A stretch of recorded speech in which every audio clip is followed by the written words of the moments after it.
আজকে আমরা নতুন একটা ফ্রিজ কিনেছি আর ফ্রিজের সাথে এই ফুলঝুরিটা ফ্রি পেয়েছি। এটা নাকি ঈদ উপহার দোকানদার বলল।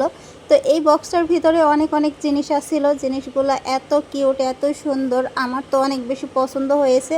তো কি কি জিনিস ছিল আপনাদেরকে এক এক করে দেখিয়ে দিই। এটা হলো মশলার বক্স। দেখেন মশলার বক্সটা কত সুন্দর। এখানে 4 রকমের মশলা রাখা যাবে। আর এগুলো আইসক্রিমের মতো, এগুলো কি সম্ভবত আইসক্রিম বানানোর জিনিস।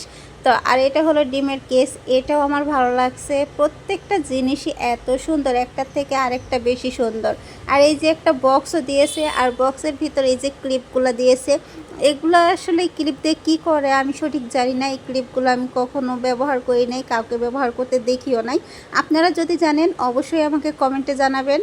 তো ফ্রিজের সাথে যা যা পেয়েছিলাম আপনাদেরকে দেখিয়ে দিলাম। ও আরেকটা জিনিস তো দেখানোই হয়নি, ছোট্ট একটা চপিং বোর্ডও ছিল, সেটা হয়তো বা ভিডিও করা হয়নি। তো এই তো কেমন লাগলো জিনিসগুলো সবাই কমেন্টে জানাবেন।